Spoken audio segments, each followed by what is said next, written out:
जनवरी 2026 की सुबह जब खुलती है, तो आसमान में ग्रहों की जो चाल है, वो एकदम साफ बताती है कि ये साल आपके लिए कोई साधारण साल नहीं है। शनि महाराज मीन राशि में बैठे हैं और मीन राशि कन्या लगन से सातवां घर है। सातवां घर यानी आपकी जीवन साथी का घर, आपके रिश्तों का घर, आपकी साझेदारियों का घर। शनि यहाँ पूरे साल रहेंगे और शनि जब किसी घर में बैठते हैं, तो वो इस घर से जुड़ी हर चीज को कसौटी पर परखते हैं। वो कोई दुश्मन नहीं है, वो एक सख्त गुरु हैं, जो आपको वही सिखाना चाहते हैं जो जिंदगी में सबसे जरूरी है। धैर्य, जिम्मेदारी और सच्चाई। जनवरी में मंगल मकर राशि में है। ये आपका पांचवा घर है और मकर में मंगल उच्च के होते हैं, यानी मंगल अपनी सबसे ताकतवर अवस्था में है। पांचवा घर बुद्धि का घर है, पढ़ाई का घर है, संतान का घर है और रचनात्मकता का घर है। तो जनवरी में आपके भीतर एक अजीब सी ऊर्जा होगी। मन तेज होगा, विचार स्पष्ट होंगे, और जो काम आप महीनों से टालते आ रहे थे, उसे करने की इच्छा शक्ति अचानक जाग उठेगी। जो विद्यार्थी किसी परीक्षा की तैयारी कर रहे हैं, उनके लिए जनवरी का ये समय किसी वरदान से कम नहीं। एकाग्रता, परिश्रम, याददाश्त, तीनों अपने शिखर पर होंगी। लेकिन साथ ही गुरु इस समय मिथुन राशि में वक्री हैं, यानी वो उल्टे चल रहे हैं। मिथुन आपका 10वां घर है, करियर का घर, काम का घर। और जब गुरु वक्री हों, तो वो ये कहते हैं कि अभी बाहर की ओर दौड़ने का नहीं, भीतर की ओर देखने का समय है। करियर में कोई बड़ा कदम उठाने से पहले रुकें, सोचें, योजना बनाएं। जो अवसर दरवाजे पर दस्तक दे रहे हैं, उन्हें परखें। जल्दबाजी में हाँ मत कह दीजिए। गुरु 11 मार्च को मार्गी होंगे। उससे पहले बड़े करियर निर्णय टालना ही समझदारी है। और फिर फरवरी आता है और अपने साथ एक बहुत बड़ी खगोलीय घटना लेकर आता है। 17 फरवरी को सूर्य ग्रहण होता है और ये ग्रहण कुंभ राशि में होता है, जो आपका छठा घर है। छठे घर में राहु पहले से ही बैठे हैं और अब सूर्य ग्रहण भी यहीं। ये एक बहुत शक्तिशाली कार्मिक घटना है। छठा घर रोग, शत्रुओं और दैनिक काम का घर है। तो इस ग्रहण के आसपास स्वास्थ्य पर विशेष ध्यान देना जरूरी है। पेट, आंत या त्वचा से जुड़ी पुरानी तकलीफ जो आपने नजरअंदाज की थी, वो अब ध्यान मांगेगी। इसे नजरअंदाज मत करिए। ये ग्रहण कह रहा है जो भी भीतर दबा है, उसे बाहर आना है, ताकि उसका इलाज हो सके। कार्यस्थल पर भी फरवरी में कुछ पुरानी प्रतिद्वंदिता या विवाद अचानक सामने आ सकते हैं। कोई सहकर्मी जो पहले से आपसे नाराज था, कोई पुराना मामला जो दबा पड़ा था, वो इस ग्रहण के प्रकाश में उजागर हो सकता है। परंतु घबराए नहीं। 23 फरवरी को मंगल कुंभ राशि यानी आपके छठे घर में आते हैं और मंगल छठे घर में एक योद्धा की तरह आते हैं। छठे घर में मंगल शत्रुओं का नाश करते हैं, प्रतिस्पर्धा में जीत दिलाते हैं और बीमारी से लड़ने की शक्ति देते हैं। तो जो भी सामने आए, डरिए मत, लड़िए। मार्च का महीना बड़ी राहत लेकर आता है। 3 मार्च को चंद्र ग्रहण होता है सिंह राशि में, जो आपका 12वां घर है। केतु वहां पहले से बैठे हैं। 12वां घर एकांत, खर्च और आत्मा की गहराइयों का घर है। इस ग्रहण के समय आपके मन में एक अजीब सी बेचैनी हो सकती है, जैसे कुछ छूट रहा है, जैसे कोई पुरानी बात अब भी मन पर बोझ की तरह है। ये ग्रहण आपसे कह रहा है, जो पुराना है, जो अब काम का नहीं है, उसे जाने दो। ये बोझ किसी रिश्ते का हो सकता है, किसी पुरानी नाराजगी का हो सकता है, किसी टूटे हुए सपने का हो सकता है। अब इसे जाने दो, क्योंकि जब पुराना जाता है तभी नए के लिए जगह बनती है। और फिर आता है 11 मार्च, जब गुरु मार्गी हो जाते हैं। ये पल बहुत महत्वपूर्ण है, जैसे किसी लंबी नींद के बाद जागना। गुरु अब सीधी चाल चलने लगते हैं। 10वें घर में मार्गी गुरु यानी करियर में जो रुकावट थी, जो गतिरोध था, वो अब टूटने लगेगा।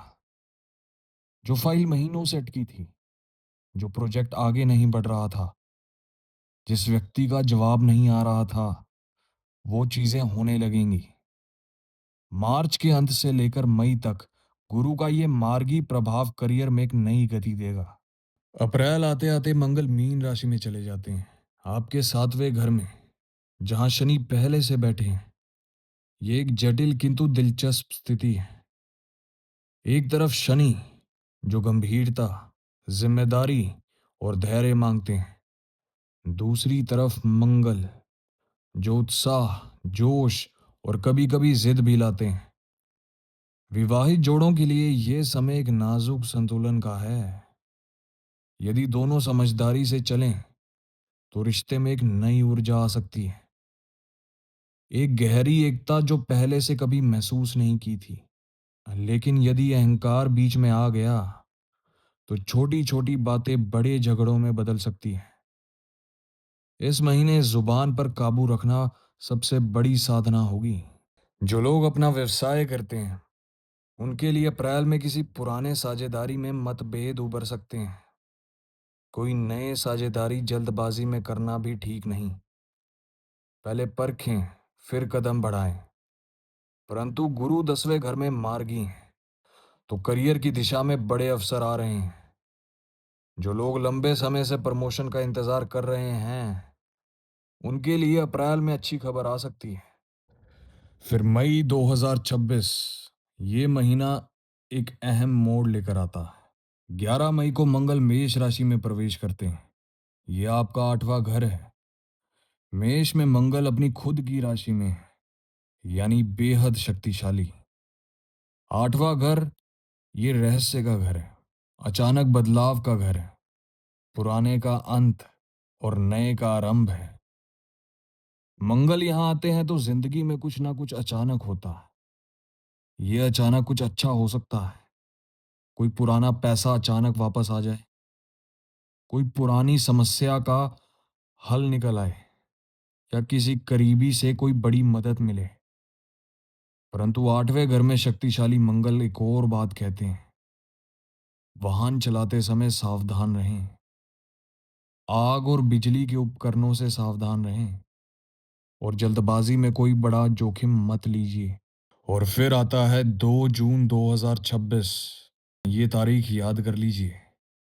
ये वो दिन है जब गुरु मिथुन से निकलकर कर्क राशि में प्रवेश करते हैं, और यहीं से कन्या लगन के जातकों के जीवन में एक नया अध्याय शुरू होता है। कर्क राशि आपका 11वां घर है, आय का घर, लाभ का घर, मित्रों का घर और जीवन की सबसे गहरी इच्छाओं की पूर्ति का घर। और सबसे महत्वपूर्ण बात, गुरु कर्क राशि में उच्च के होते हैं। उच्च का गुरु 11वें घर में, ये संयोग दुर्लभ है। ये ऐसा है जैसे आकाश से अमृत बरस रहा हो। जून से अक्टूबर तक ये 5 महीने कन्या लगन के जातकों के लिए इस पूरे साल का सबसे स्वर्णिम काल है। उच्च के गुरु 11वें घर से तीसरे घर पर दृष्टि देते हैं। साहस और पराक्रम बढ़ता है। 5वें घर पर दृष्टि देते हैं। संतान सुख, बुद्धि तेज और पुराने सपनों को पूरा करने की शक्ति मिलती है। और 7वें घर पर दृष्टि देते हैं। शनि की कठोरता को नरम करते हुए रिश्तों में मिठास लाते हैं। ये 3 दृष्टियां एक साथ, इसे ही ज्योतिष में महायोग कहते हैं। आय के क्षेत्र में जून जुलाई में नौकरी मिलने, वेतन बढ़ने, व्यापार में मुनाफा होने या किसी लंबे समय से रुके हुए भुगतान के मिलने की अत्यंत प्रबल संभावना है। जो लोग घर, जमीन या किसी संपत्ति में निवेश करने की सोच रहे हैं, इस काल में किया गया निवेश भविष्य में बहुत लाभकारी सिद्ध होगा। जो अब तक खुद पर भरोसा नहीं कर पा रहे थे, जून में गुरु उनके भीतर एक नई उम्मीद जगाएंगे। 21 जून को मंगल वृषभ राशि में आपके 9वें घर में आ जाते हैं। 9वां घर भाग्य का घर है, पिता का घर है, धर्म और लंबी यात्राओं का घर है। मंगल यहां आते हैं तो यात्राओं की संभावना बढ़ती है, और ये यात्रा ना केवल भौगोलिक हो सकती है, बल्कि मानसिक और आत्मिक भी। कुछ जातक इस काल में किसी तीर्थ यात्रा पर जाएंगे, कोई किसी धार्मिक कार्यक्रम में भाग लेगा, और कुछ लोगों के जीवन में कोई ऐसा अनुभव होगा जो उनकी ईश्वर के प्रति आस्था को और गहरा कर देगा। विवाह के विषय में उच्च के गुरु की सातवें घर पर दृष्टि, ये पूरे साल का सबसे बड़ा विवाह योग है। जो लोग लंबे समय से अपने जीवन में किसी सही साथी की प्रतीक्षा में थे, जून से अक्टूबर के बीच कोई ना कोई शुभ संकेत मिलेगा। और जो पहले से विवाहित हैं, उनके रिश्ते में एक नई गर्माहट आएगी। शनि की वजह से जो दूरी आई थी, गुरु उसे कम कर देंगे। जो माएं हैं, जो अपने बच्चों के भविष्य के लिए दिन रात सोचती हैं, उनके लिए गुरु की पांचवें घर पर दृष्टि एक बहुत सुंदर संदेश लेकर आती है। बच्चे इस काल में अच्छे परिणाम लाएंगे, उनकी पढ़ाई में प्रगति होगी, और जो दंपत्ति संतान की कामना कर रहे थे, उनके लिए ये काल ईश्वर का आशीर्वाद लेकर आ सकता है। 2 अगस्त को मंगल मिथुन राशि में आपके 10वें घर में आते हैं। 10वां घर करियर का घर है, और गुरु पहले यहीं थे। उन्होंने यहाँ अच्छा काम किया।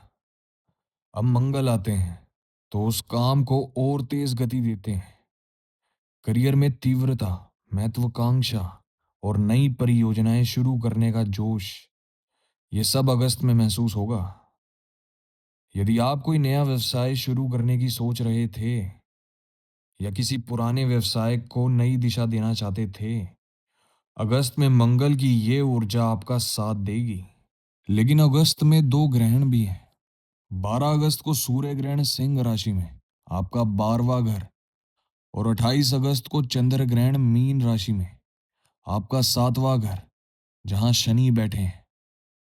28 अगस्त का चंद्र ग्रहण विवाह और साझेदारी के क्षेत्र में एक बहुत गहरा और कार्मिक क्षण है। इस ग्रहण के आसपास कुछ रिश्ते एक निर्णायक मोड़ पर आएंगे। जो रिश्ते सच्चे प्रेम और आपसी सम्मान पर टिके हैं, वो इस कसौटी से और मजबूत होकर निकलेंगे। और जो रिश्ते केवल आदत से, या डर से, या दिखावे से चल रहे थे, उनमें दरारें दिखने लगेंगी। ये ग्रहण आपसे पूछ रहा है, तुम्हारे जीवन में जो लोग हैं, क्या वो सच में तुम्हारे हैं या नहीं। सितंबर में एक नया मोड़ आता है। 18 सितंबर को मंगल कर्क राशि में आपके 11वें घर में आते हैं। कर्क में मंगल नीच के होते हैं, यानी उनकी आक्रामक ऊर्जा कुछ कम हो जाती है। आय में थोड़ा उतार चढ़ाव हो सकता है, परंतु उच्च के गुरु वहां पहले से मौजूद हैं। वो मंगल की कमजोरी को संभाल लेंगे। सितंबर में अपने खर्चों पर ध्यान दें, फिजूल खर्ची से बचें, और जो पैसा आ रहा है उसे संभाल कर रखें। और फिर 26 जुलाई से शनि वक्री हो जाएंगे, और 11 दिसंबर तक वक्री रहेंगे। शनि का वक्री काल एक आत्म परीक्षण का समय है। 7वें घर में वक्री शनि आपसे एक गहरा सवाल पूछ रहा है। क्या तुम्हारे रिश्ते में ईमानदारी है?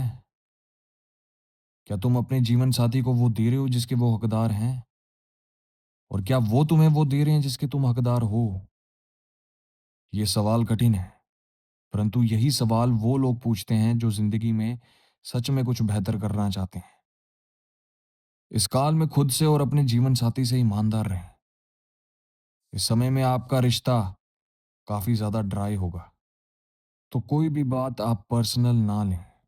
30 अक्टूबर एक और बड़ा परिवर्तन। गुरु कर्क से निकलकर सिंह राशि में प्रवेश करते हैं। यह आपका 12वां घर है। गुरु का 12वें घर में आना, ये एक बहुत सूक्ष्म और बहुत गहरी ऊर्जा का आरंभ है। 12वां घर वो जगह है जहां दुनिया की नजरें नहीं पहुंचती। ये आपके एकांत का घर है, आपकी आत्मा का घर है। गुरु यहां आकर आपको कह रहे हैं, बाहर बहुत दौड़ लिए, अब थोड़ा भीतर आओ। ये काल आध्यात्मिक साधना, ध्यान और आत्मचिंतन के लिए अत्यंत अनुकूल है। कुछ जातकों के लिए ये विदेश से जुड़े अवसर भी ला सकता है। विदेश यात्रा, विदेश में काम, या किसी विदेशी संस्था से जुड़ाव। खर्च बढ़ सकते हैं, परंतु ये खर्च किसी बड़े उद्देश्य के लिए होंगे। नवंबर आता और अपने साथ एक भावनात्मक गहराई लेकर आता। 12 नवंबर को मंगल सिंह राशि में 12वें घर में आ जाते हैं, जहां गुरु हैं। मंगल और गुरु का ये मिलन 12वें घर में एक रहस्यमयी ऊर्जा है। खर्च बढ़ सकते हैं, थकान और नींद में कठिनाई हो सकती है, परंतु ये युति उन लोगों के लिए एक अद्भुत वरदान है जो किसी आध्यात्मिक मार्ग पर है, ध्यान में, प्रार्थना में या फिर सेवा कार्य में। इस महीने परिवार के बड़े बुजुर्गों के स्वास्थ्य पर ध्यान दें, उनके साथ समय बिताएं, क्योंकि उनकी बातों में वो ज्ञान छुपा है जो किसी किताब में नहीं मिलता। और फिर आता है दिसंबर, वर्ष का अंतिम महीना। 7 दिसंबर के आसपास राहु केतु अपनी राशि बदलते हैं। राहु छठे घर से 5वें घर में आ जाते हैं और केतु 12वें घर से 11वें घर में। ये एक बड़ा कार्मिक परिवर्तन है। राहु अब 5वें घर में संतान, शिक्षा और रचनात्मकता के क्षेत्र में नई महत्वाकांक्षाएं जागेंगी। संतान के भविष्य के बारे में नई योजनाएं बनेंगी। केतु 11वें घर में है। आय तो आएगी, परंतु मन उसमें उतना आनंद नहीं लेगा, क्योंकि केतु आपको याद दिला रहे हैं कि असली धन बाहर नहीं, भीतर है। 11 दिसंबर को शनि मार्गी हो जाते हैं। ये वर्ष का अंतिम बड़ा शुभ संकेत है। जो भी रुका था वो अब गतिमान होगा।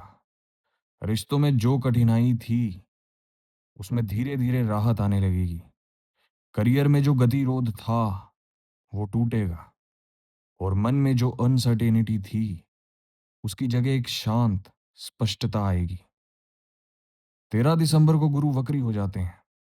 अगले वर्ष की तैयारी के लिए ये एक संकेत है कि 2026 की यात्रा अब अपने अंतिम पड़ाव पर है। अब बात करते हैं उन महिलाओं की जो घर संभालती हैं, जो हर सुबह परिवार के लिए उठती हैं और रात को सबसे आखिर में सोती हैं। शनि 7वें घर में है। इसका मतलब है कि पति इस साल किसी न किसी दबाव में रहेंगे।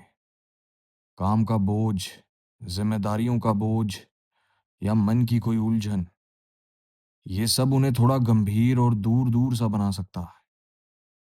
ऐसे में घर की महिला को ये समझना होगा कि ये उनकी उदासीनता नहीं, ये शनि का दबाव है जो उनके जीवन साथी पर है। इस समय जो महिला धैर्य रखेगी, घर में शांति बनाए रखेगी और प्रेम से संवाद करती रहेगी, वही इस साल की असली विजेता होगी। घर में रहने वाली महिलाओं के लिए जून अगस्त का ये समय विशेष रूप से प्रेरणादायक है। उच्च के गुरु की ऊर्जा उनसे कह रही है कि तुम्हारे भीतर एक प्रतिभा है जो अब तक घर की दीवारों के पीछे छुपी रही। अब उसे बाहर लाओ। कुछ महिलाएं इस काल में अपना छोटा व्यवसाय शुरू करेंगी। किसी ने खाना बनाने का, किसी ने ऑनलाइन पढ़ाने का। समाज में उनकी पहचान बढ़ेगी, उनकी बात सुनी जाएगी और जो आत्मसम्मान वर्षों से धीरे धीरे कम होता जा रहा था, वो इस काल में वापस लौटेगा।